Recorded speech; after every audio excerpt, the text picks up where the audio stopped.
Coucou les filles, je suis ravie de vous retrouver aujourd'hui pour une vidéo que j'ai vraiment longtemps hésité à faire sur cette chaîne plutôt que sur ma chaîne pro.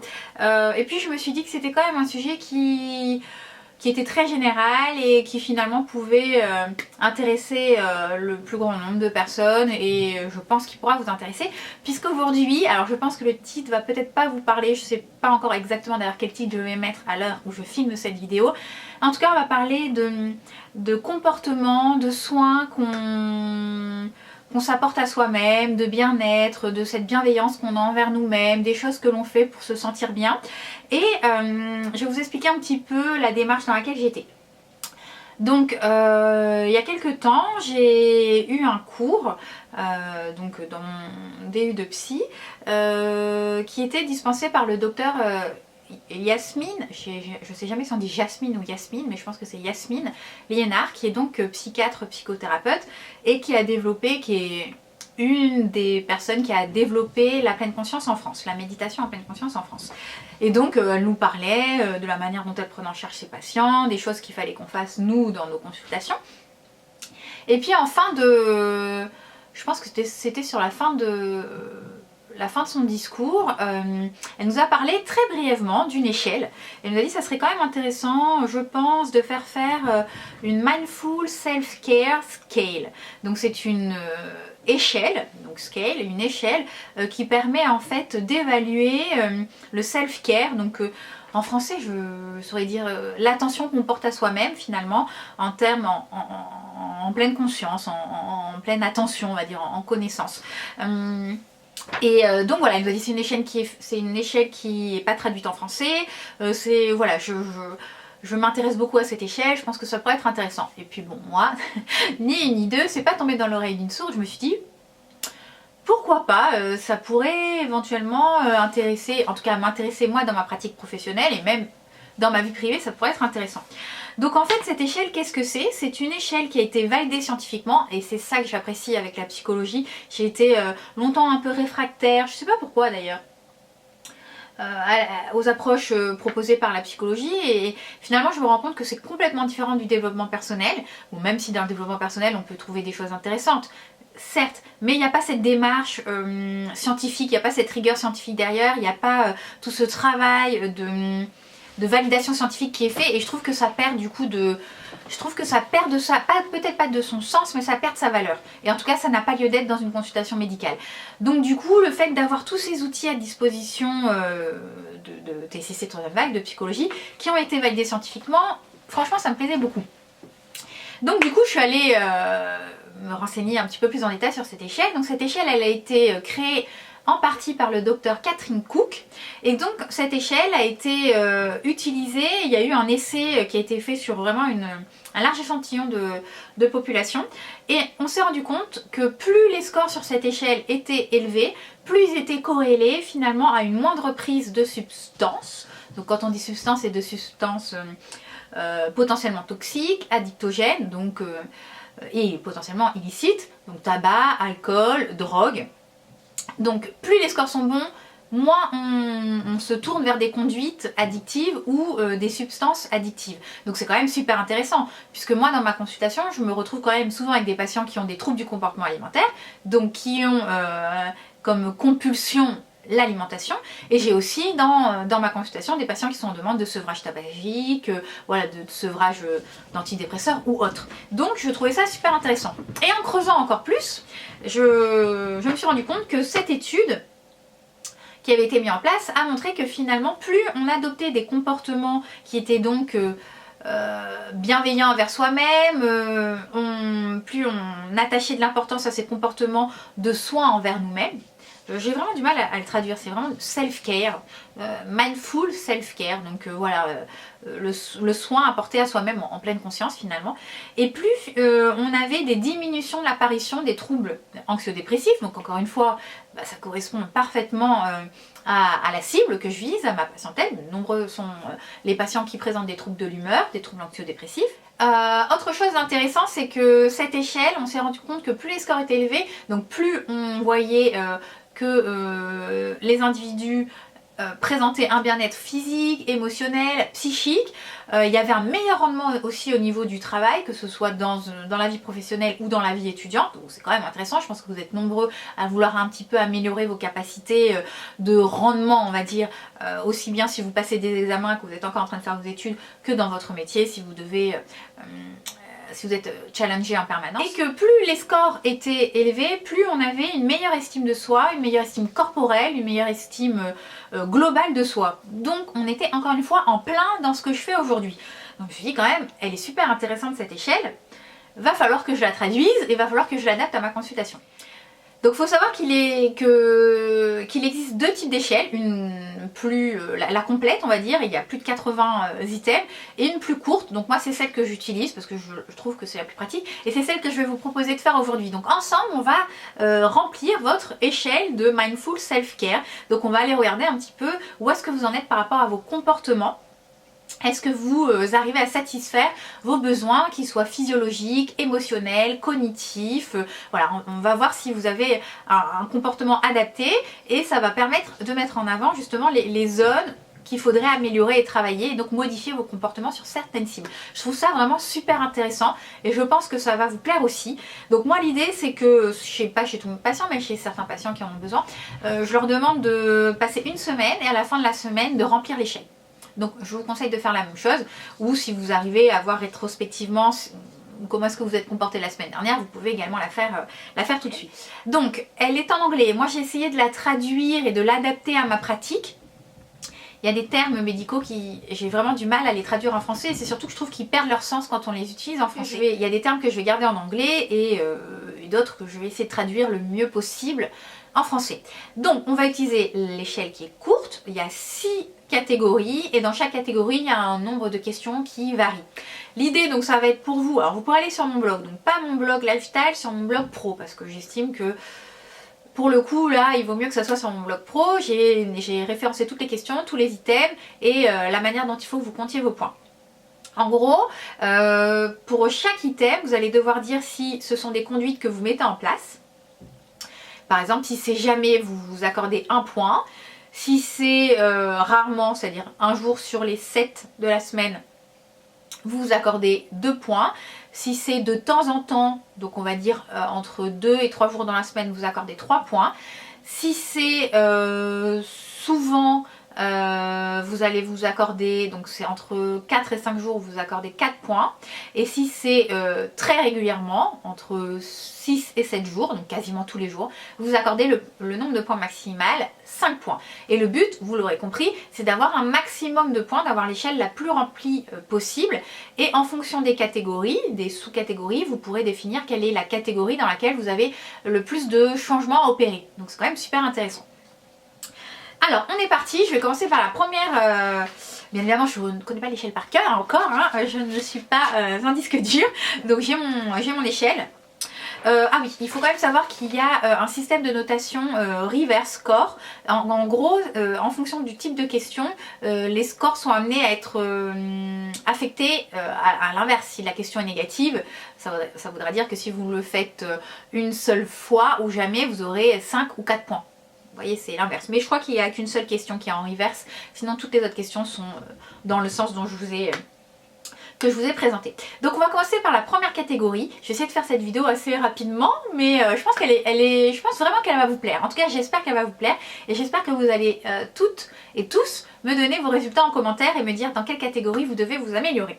Donc la première catégorie, c'est Physical Care. Donc les soins physiques, biologiques, physiologiques, je dirais. Voilà. Il y a 8 questions. Donc la première question, assez basique, hein, qu'on peut même poser sans, que je posais déjà même sans connaître cette échelle, c'est est-ce que, alors je bois 6 à 8 verres d'eau dans la journée. Donc si vous buvez 6 à 8 verres d'eau un seul jour par semaine, vous vous accordez 2 points. Si c'est 0 jour par semaine, 1 point, si c'est tous les jours, 5 points, et ainsi de suite. Je pense que vous avez compris comment ça fonctionne. Sinon, vous allez sur le blog, ça sera plus simple, sinon vous répondez directement aux questions en même temps que moi. Alors moi, je me suis mis 5, puisque je bois tous les jours minimum 6 à 8 verres d'eau. La deuxième question, c'est j'ai une alimentation variée. Donc une alimentation variée, ça veut dire riche en fruits, en légumes, en protéines, animales, végétales, en céréales. Voilà, une alimentation très variée. Donc moi, je me suis mis 3, mais je pense que je peux me mettre 4 quand même, parce que j'ai une alimentation relativement très variée. Donc je pense que j'aurais... Il y a des jours où... Bon, j'avoue, je mange pas beaucoup de fruits. Ouais, je vais me mettre 4. J'ai été un peu sévère lorsque je l'avais fait la toute première fois. Je vais me mettre 4. Je sais pas vous combien est-ce que vous mettez. Donc si tous les jours vous avez une alimentation variée, vous mettez 5. Si vous êtes omnivore et que vous mangez tout, vous mettez 5. Si au contraire vous êtes... j'en sais rien moi, si vous êtes vous ne mangez qu'une seule catégorie alimentaire, vous mettez 1. Ensuite, je planifie mes repas et mes goûters à l'avance. Donc là je me suis mis 3 et je pense que j'aurais pu me mettre moins de 3 parce qu'en général je mange en fonction de mes envies. Donc je planifie pas mes repas à l'avance et ça c'est vraiment quelque chose que j'ai appris avec la psychonutrition. Alors que voilà, dans cette échelle on a plutôt tendance à dire que plus vous allez planifier vos repas, mieux c'est. Moi je suis pas tout à fait d'accord. Donc vous voyez comme quoi en fonction des praticiens, des professionnels de santé, des thérapeutes que vous allez consulter, on n'a pas forcément tous le même avis. Moi je trouve que préparer ce repas, en tout cas ça dépend des patients, c'est toujours pareil, il ne faut pas en faire une généralité. Des fois ça peut aider, ça évite les gens à se jeter sur tout et n'importe quoi, mais parfois je trouve qu'on rentre trop dans voilà, l'orthorexie, enfin c'est pas vraiment de l'orthorexie, mais vraiment trop de rigidité. Moi j'aime bien quand même toujours me questionner sur mes envies. Ça dépend des patients. Donc en gros, est-ce que vous planifiez vos repas et vos goûters? Si vous planifiez vos repas et vos goûters tous les jours, vous mettez 5. Si, comme moi, c'est 2 à 3 fois par semaine, par exemple, vous mettez 3. Ensuite, je pratique au moins 30 à 60 minutes d'exercice. Alors, je me suis mis 2 parce qu'en fait, je fais pas du tout d'exercice physique. C'est une catastrophe, j'arrive pas à m'y remettre. J'ai beaucoup de choses à faire, mais en même temps, j'aurai quand même le temps de faire une demi-heure de sport tous les jours, donc c'est une excuse que je me donne. Mais voilà, j'ai tout simplement pas envie, mais il faut vraiment que je m'y mette parce que je sens que physiquement... j'ai vraiment amoindri mes capacités physiques. Donc moi je me mets 3. Vous je sais pas ce que vous mettez. Donc moi j'ai mis 2 parce que je ne fais du sport qu'une seule fois par semaine. Et j'ai un cours de tennis tout simplement le lundi qui dure 1h30. Et c'est la seule chose à laquelle je m'astreins par semaine. Ensuite, la question numéro 5, je suis inscrite dans un cours, dans une activité physique programmée, bien planifiée. Donc par exemple, moi typiquement c'est mon cours de tennis. Ça pourrait être un cours de danse, un cours dans une salle de sport, voilà, peu importe, dans un club de sport où vous faites du volleyball. Voilà, c'est un cours planifié. En cours planifié tout simplement, que dans une association, avec des amis ou autre. Je trouve que cette question ressemble un peu à celle d'avant, mais bon, elle y est, donc on y répond. Donc moi du coup, je me mets 2, puisque c'est, encore une fois, c'est mon cours de tennis. Ensuite arrive la question du coup qui est en reverse, donc, et qui dit finalement que je fais des activités qui sont sédentaires à la place de faire des activités physiques. Et ben moi, c'est-à-dire travailler sur son ordinateur, ce genre de choses, et ben moi c'est tous les jours. Donc, je me mets 1, enfin quoi que si on enlève le jour où je fais du tennis, je me mets 2. Puisqu'il y a un jour où je fais quand même une activité physique et tous les autres jours par contre je suis devant mon ordinateur. Alors ça peut être aussi regarder la télé à la place de faire du sport, hein. Ça peut aussi être ça. Ensuite, je planifie mes séances d'activité physique. Ben moi, à part le jour où je fais tennis, non. Donc vous, je sais pas, par exemple, si vous avez planifié le mercredi et le vendredi, je fais ma séance de sport. Vous pouvez dire donc que c'est 2 fois par semaine, donc vous accordez 3 points. J'espère que vous voyez comment ça fonctionne. Sinon, je vous invite à imprimer mon article sur le blog. Ça sera plus facile pour vous de vous repérer. Et la dernière question de cet item, de cette catégorie, pardon. Je pratique le yoga ou une autre activité qui allie à la fois l'exercice physique et psychique et mental. Donc moi là je me suis mis le score maximal puisque je fais de la méditation en pleine conscience, qui est une méditation laïque, mais qui est un entraînement attentionnel, donc pour moi ça travaille l'esprit également. Donc là je me mets le score maximal, 5. Donc au total j'ai 24 sur 40, à peu près. Parce que du coup j'avais modifié 2 trucs. Bon, je pense à peu près 24 sur 40, donc c'est tout juste un petit peu plus de la moyenne. Donc clairement j'ai pas mal de choses à améliorer dans la partie physique care. Mais bien évidemment c'est parce que je le sais déjà, je ne fais pas assez d'activité physique, il faut vraiment que je m'y remette. Sonia Tlev a sorti son application là, comme j'avais acheté le guide, donc j'ai l'application sur mon téléphone, peut-être que je vais m'y remettre, mais je vous garantis rien. Pour l'instant c'est pas ma priorité, vous savez, hein, le war, ça fait pas du tout partie de mes priorités. Mais bon, pour ma santé, il faudrait quand même que je m'y mette. Alors, on passe à la seconde catégorie qui est la supportive, oh, excusez-moi pour mon accent, relationship. Donc en gros, les relations que j'ai, que ce soit amicales, amoureuses, mes relations avec d'autres personnes qui sont motivantes, encourageantes. Alors, le premier item, je passe du temps avec des gens qui sont bons pour moi, c'est-à-dire des gens qui me réconfortent, des gens qui croient en moi, des gens qui me supportent, qui m'encouragent. Donc moi, j'ai mis quasiment le score maximal. Bon, tout simplement parce que je vis en couple et que mon conjoint est bien évidemment la personne qui me supporte le plus. Pourquoi est-ce que j'ai pas mis le score maximal? Parce que je pense que je pourrais encore plus développer ce type de relation supportive, encourageante avec d'autres personnes. Parce que c'est quand même bien de ne pas mettre tous ses œufs dans le même panier, je sais pas si vous êtes d'accord avec moi. Mais voilà, donc je me mets 4. Ensuite, le deuxième item, c'est je me sens encouragée par les gens autour de moi dans ma vie. Voilà, est-ce que je sens que j'ai le soutien de mon entourage? Donc là, je me suis mis 4. Pareil, parce que bon, bah forcément, je dirais que oui, mon compagnon, il est là, il me soutient, mais que parfois, je pense qu'il en a un peu ras-le-bol. Hein, comme un peu tout le monde, on ne peut pas être 100% ultra positif pour quelqu'un. Bon, en tout cas, la personne qui arrive à l'être a une grandeur d'âme incroyable et je l'en félicite. Mais bon voilà, je me dis c'est pas tout le temps. C'est pour ça d'ailleurs que c'est bien d'avoir plusieurs personnes sur qui vous pouvez compter. Comme ça, vous pouvez jongler un peu et pas épuiser complètement la bienveillance de telle ou telle personne. Ensuite, tout est en anglais, alors je retraduis en même temps. Alors, j'ai vraiment le sentiment que lorsque je suis découragée, attristée, un peu, voilà, en colère même, j'aurai quelqu'un qui va pouvoir m'écouter, me soutenir. Donc moi là je me mets presque 5 parce que comme je vous disais c'est pareil, comme moi mon pilier c'est vraiment mon compagnon. Parfois je sens que voilà, il faut que je le laisse un petit peu tranquille aussi hein, donc voilà, ça serait quand même bien que j'ai d'autres personnes autour de moi. Et puis je vous ai vous aussi hein, bien évidemment, quand ça va pas, je sais que vous êtes aussi là pour m'encourager. Puis j'ai d'autres personnes autour de moi, hein, je suis pas juste avec mon compagnon, mais voilà, je pense que c'est quand même quelque chose que je pourrais développer.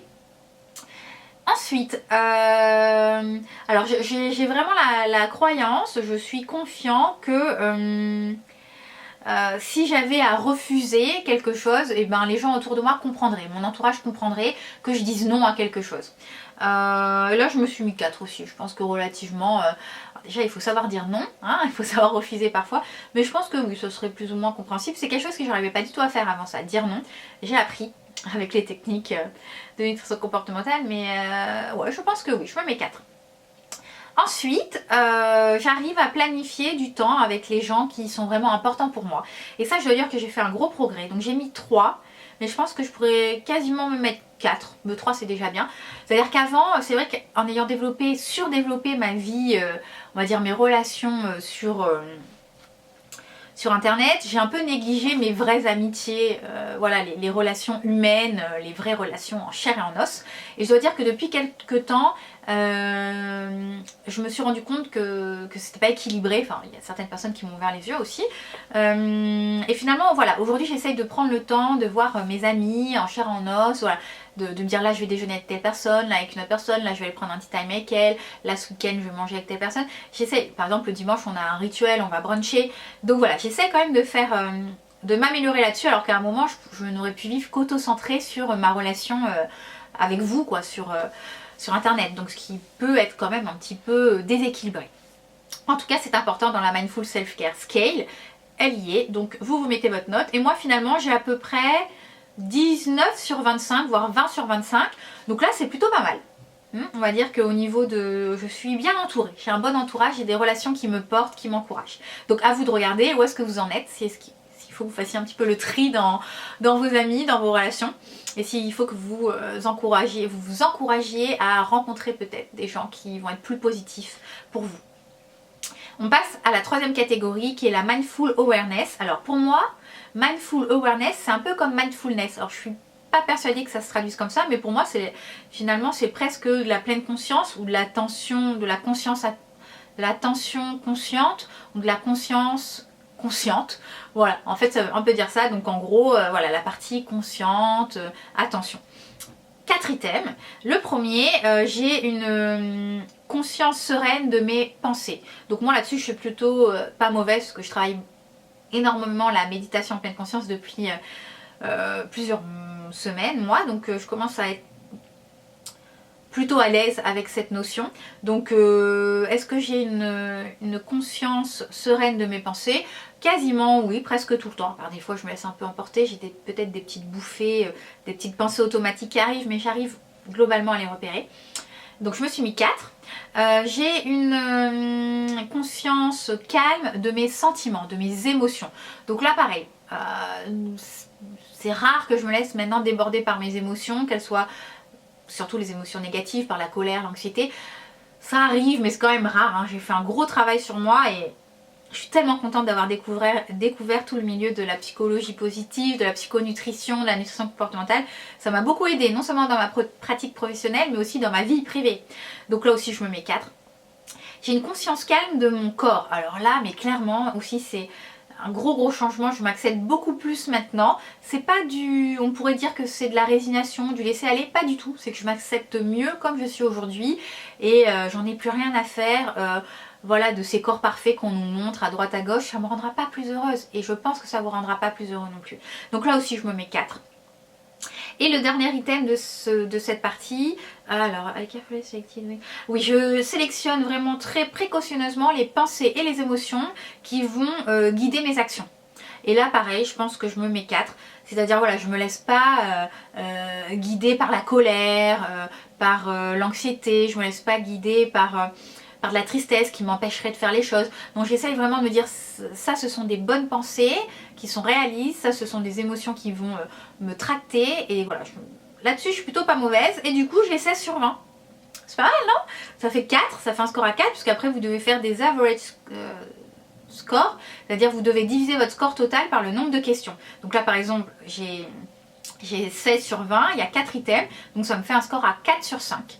Et donc c'est quasiment le score maximal. Donc là-dessus j'ai quasiment rien à travailler. Ça serait bien d'être à 20 sur 20 d'ici quelques mois, mais je suis sûre que la pleine conscience m'aidera à atteindre cet objectif, même s'il n'y a pas d'objectif particulier à atteindre en pleine conscience. On continue. Alors, autre catégorie, self-compassion and purpose. Désolée pour l'accent. En gros, je pense que ça veut dire l'autocompassion que j'ai envers moi-même, le fait que je sois bienveillant envers moi-même. Pour moi, ça veut dire ça. Et par rapport aux objectifs que vous vous fixez. Le premier item, je reconnais avec bienveillance mes challenges et mes difficultés. Donc voilà, c'est-à-dire pas être trop dur avec soi-même, pas s'auto-flageller, pas être vraiment toujours dans l'autocritique.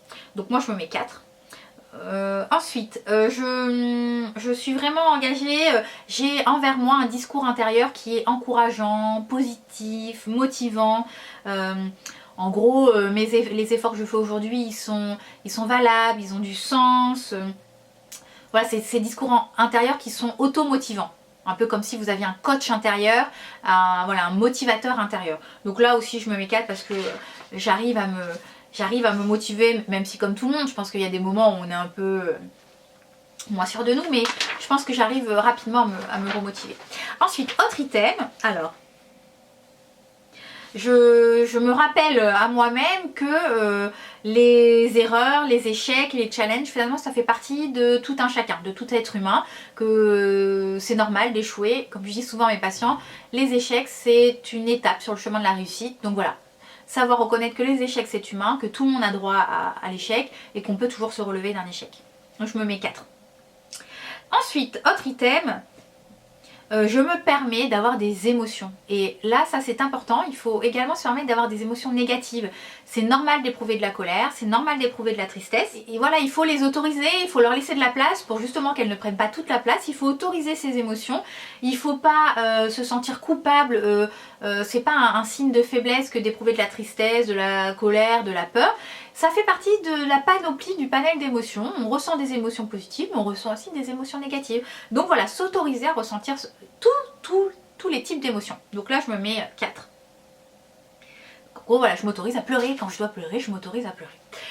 Ensuite, alors là, pour la traduction, je dirais que j'expérimente, j'essaye de donner un sens plus profond, plus large à ma vie professionnelle ou étudiante, à trouver une signification plus importante, qui a plus de sens à ma vie professionnelle. Donc là, je me mets 5 parce que pour moi, ma vie professionnelle, c'est quasiment toute ma vie. J'ai vraiment l'impression d'apporter des choses aux gens. J'ai vraiment l'impression d'aider les gens à aller mieux. Voilà, je construis des relations thérapeutiques qui sont très fortes, de fortes alliances thérapeutiques. J'aime ce que je fais. Voilà, j'ai l'impression d'être... que mon métier est utile, que je rends les gens mieux dans leur vie, mieux dans leur tête, mieux dans leur peau, mieux dans leur corps, que ce soit des gens qui ont des problèmes de poids ou tout simplement des gens qui ne sont pas en bonne santé, qui ont des pathologies où il y a un vide thérapeutique en allopathie, où je peux apporter une solution, une aide complémentaire en micronutrition. Enfin voilà, j'ai vraiment des gens qui me disent on est content quoi, ça fait 10 ans qu'on est trimballé de médecin en médecin et qu'on n'a pas de solution et voilà, là, en 3 mois, je vais beaucoup mieux. Donc non, j'adore mon métier et le retour des patients, c'est génial. Donc,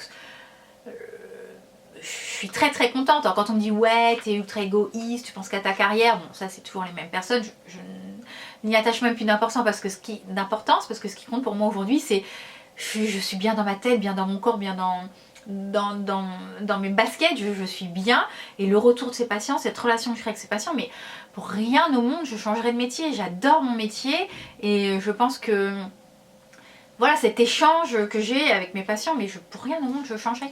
Donc non, je suis très contente. Et donc dans le même sens, je fais la même chose avec ma vie personnelle. Donc j'essaye de donner à ma vie personnelle une dimension plus large, qui a plus de sens. Là je me suis mis 4 parce que je pense que je peux quand même encore m'améliorer. Donc pour le coup, j'ai 25 sur 30. Donc ce qui est plutôt pas mal. Ce qui me fait un plutôt bon score. Vous ferez les divisions pour voir à combien vous êtes sur le score moyen. Allez, on passe à l'avant-dernière catégorie qui est la mindful relaxation. Donc en gros la relaxation attentive, consciente.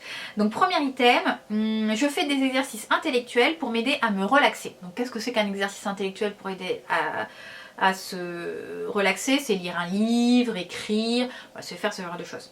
Donc moi je me suis mis 4 parce que je lis très très très régulièrement et en plus en ce moment comme je lis beaucoup d'ouvrages sur la psychologie positive et sur la méditation en pleine conscience, du coup je suis vraiment dans ce domaine-là. Donc je me mets 4. Deuxième item, je fais des choses qui me connectent aux autres pour me relaxer. C'est-à-dire par exemple je vais prendre un verre avec des amis, j'invite des gens chez moi, voilà, des choses qui vous mettent en lien avec d'autres personnes. Donc là je me suis mis 3. Je me suis mis 3 parce que c'est quand même pas très très fréquent, je vois pas des amis tous les jours, donc 2-3 fois dans la semaine, grand maximum. Alors ensuite, pour me relaxer, j'écoute de la musique, un opéra, j'écoute la radio. J'écoute des musiques relaxantes. Donc moi je me suis mis 4. Je pense que je pourrais quasiment mettre 5 parce que quasiment tous les jours maintenant c'est devenu un de mes rituels. J'écoute de la musique relaxante. En plus de mes séances de méditation de pleine conscience, je fais aussi au moins avant de dormir. D'ailleurs je m'endors en général donc j'entends pas. 15-20 minutes de musique relaxante. Ensuite, pour me relaxer, je regarde des images. Donc par exemple, je regarde un paysage, je regarde un film, je vais dans une galerie d'art. Alors moi, ça j'avoue, non, pas du tout. Je n'utilise pas du tout mes yeux pour me relaxer parce que je suis enfermée aussi 24h/24. Ceci explique cela. Mais sinon, quand j'en ai l'occasion, voilà, regarder des... En plus à Paris, on en a tout facilement plein la vue avec tous ces beaux bâtiments, tous ces beaux paysages. Donc je dirais, je me suis mis combien ? Je me suis mis 1, donc ça veut dire jamais. Ouais, il faudrait que je sorte un petit peu plus souvent de chez moi quand même pour avoir au moins 2. Alors ensuite, pour me relaxer, dernier sens qu'on va utiliser après l'ouïe, la vue. Maintenant c'est l'odorat. Donc j'utilise mon odorat pour me relaxer et ça par contre je le fais très souvent. D'ailleurs je vous ferai une petite vidéo à ce sujet sur cette chaîne, sur mes petites méthodes zen un peu. Donc oui, par exemple allumer des bougies, allumer de l'encens, faire diffuser un parfum d'ambiance, voilà, ça moi je peux quasiment me mettre 5 sur 5. J'ai mis 4 mais j'aurais pu me mettre un peu plus. Donc j'ai environ 18 sur 30. C'est tout juste un petit peu plus de la moyenne, c'est à améliorer. Et on va passer à la dernière catégorie, j'espère que vous avez suivi, sinon vous faites des pauses sur la vidéo tout simplement. La supportive structure. Alors, supportive structure, je ne sais pas exactement comment est-ce qu'on pourrait traduire ça. Des structures encourageantes, réconfortantes, je ne sais pas trop. Donc on va le prendre en anglais. Premier item, je garde mon bureau ou en tout cas ma zone de travail bien organisée, bien rangée. Donc moi, on pourrait dire qu'au fur et à mesure de la journée, c'est de plus en plus en désordre, mais globalement j'essaye de ranger, que ça soit organisé, et il faudrait que je me mette dans un mode où j'enlève le maximum de choses pour que ça soit minimalisme, mais globalement c'est souvent en bordel, mais je re-range régulièrement et effectivement plus c'est rangé, plus on a l'esprit clair. Ensuite, autre item, je m'organise et je m'astreins à un emploi du temps qui est réalisable. Et ça, c'est super important parce que je me suis rendu compte toute cette année qui s'est écoulée, 2016, que je m'étais mis un emploi du temps irréalisable, un emploi du temps de superwoman, et que c'est pas possible, que vous avez besoin de moments où vous ne faites rien. Et j'ai encore beaucoup de mal à fonctionner comme ça, à me dire qu'à des moments il faut que je fasse rien. Et j'ai du mal parce que je suis toujours en train de me dire ah bah, je vais écouter cette conférence, je vais relire ce cours, je vais commencer ce livre. Vraiment vous apprendre à ne rien faire, à avoir des emplois du temps d'humaine et pas de robots. Donc je sais pas si vous êtes comme moi, mais là je me suis mis 2 et il faut vraiment que je m'améliore là-dessus, que je me fasse des emplois du temps qui sont tout simplement plus facilement tenables et réalisables. Pas être un robot déshumanisé.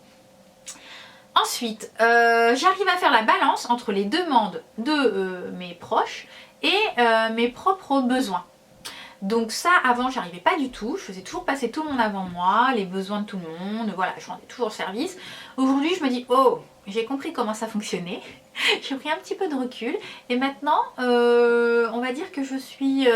j'arrive à dire non, j'arrive à faire passer mes besoins avant ceux des autres. Et c'est pas plus mal. Alors, certains diront c'est égoïste, mais non, parfois il faut quand même mettre le haut là. Donc je me suis mis 4. Le dernier item de cette catégorie, j'arrive à m'organiser et à maintenir un environnement de vie confortable, réconfortant, plaisant. Et là je me suis mis que 2. Alors pourquoi je me suis mis que 2? Parce que j'aimerais bien vivre dans un environnement qui soit super confortable, super plaisant et tout ça, mais clairement je ne fais pas l'effort. Donc j'aime bien voilà, que ce soit bien décoré et tout, mais après je range pas trop. Enfin je suis pas une femme d'intérieur, c'est une évidence. Et donc voilà, donc là-dessus il faudrait vraiment que je fasse des énormes efforts et je vais le faire. Ça fait partie de mes objectifs. Donc voilà, vous avez les catégories. Alors en sachant qu'il existe 2 autres catégories mais qu'on ne référence pas dans l'échelle en elle-même, c'est une catégorie clinique et une catégorie générale. Donc je vais vous les donner, même si elles ne sont pas référencées, au moins ça vous permettra de vous poser la question, est-ce que je le fais déjà ou est-ce que je ne le fais pas et alors est-ce qu'il faudrait que j'envisage de le faire? Donc dans la catégorie clinique générale, il y a 6 items. Le premier c'est, je prends le temps de reconnaître... les choses pour lesquelles je dois être reconnaissante. Ça c'est important et en psychologie positive, tout ce qui est psychologie du bonheur et même pleine conscience, c'est une notion importante de remercier, de prendre conscience des choses que l'on a et qui passent aujourd'hui inaperçues parce que c'est devenu un peu, on parle d'habituation hédonique. Voilà, c'est courant comme on a la possibilité d'avoir ces choses là au quotidien, c'est devenu totalement habituel et on ne prend plus la peine de remercier pour ces choses. Je vais vous donner un exemple très simple. Par exemple, prendre votre douche chaude le matin, pour vous c'est habituel. Donc ça ne vous viendrait peut-être pas à l'esprit de remercier tout simplement. Se dire bah, je suis reconnaissante de pouvoir me doucher à l'eau chaude. Et c'est seulement le jour où vous allez avoir un problème de chaudière, c'est ce que disait Christophe André, que vous allez vous dire ah ouais finalement c'est très embêtant quand il n'y a pas d'eau chaude. Donc voilà, prendre conscience qu'on est entouré de choses pour lesquelles on devrait être reconnaissant et on est tellement habitué à les avoir qu'on n'est plus reconnaissant. Donc ça c'est important. Donc moi je me suis mis 3, mais j'avance parce que j'étais à 1, hein, j'avance. Donc grâce à la pleine conscience, j'avance un peu. Ensuite, je me planifie des activités relaxantes, voilà, tout simplement relaxantes, qui me font plaisir et qui n'ont rien à voir avec ma vie professionnelle ou ma vie étudiante, ma vie scolaire. Donc en gros, par exemple, je me planifie par exemple d'aller faire une balade dans telle ou telle ville, sans c'est aucun rapport avec mon boulot ou mes études. Donc ça, moi, clairement, je le fais pas trop et pourtant j'avais dit que je le ferais parce qu'à Paris, il y a beaucoup de choses à faire, mais c'est vrai que je le fais pas trop. Donc je me suis mis 3. Ensuite, j'utilise la respiration, donc ils ont mis deep breathing, mais moi je vais appeler ça la respiration abdominale pour me détendre. Donc moi ça je le fais quasiment tout le temps, donc je me mets 4. C'est quelque chose que je recommande aussi beaucoup à mes patients. Je médite, quelle que soit la manière, c'est-à-dire méditation assise, debout, marcher. Donc moi je me mets 5 puisque je fais de la méditation en pleine conscience, je le fais tous les jours. Je me repose quand j'ai besoin de me reposer. C'est-à-dire par exemple après un long effort, après avoir travaillé une période très intense de travail. Donc moi je me suis mis que 2 parce que je vous l'ai expliqué, je n'arrive pas à me reposer. Je suis toujours en permanence, c'est mon côté compétitrice, on a vu ça dans les motivations, il faut que je fasse des choses, quoi. Il faut que je sois productive. Donc il faut que j'améliore ce domaine. Et le dernier item, je dors suffisamment pour pouvoir me réveiller le matin complètement revigorée, j'ai complètement récupéré. Donc je me suis mis 5. Puisque je dors bien. Même si j'ai du mal à m'endormir, je dors suffisamment, ça c'est une évidence. Et pour la partie générale, donc ces 3 items qui sont vraiment très généraux, je m'engage dans différentes stratégies donc de self-care. Donc je me suis mis 2 parce que j'ai commencé la pleine conscience, mais j'aimerais bien essayer de faire d'autres choses. Donc ça pourrait être quoi? Des stratégies de self-care, je fais de la méditation, je fais du yoga, je fais...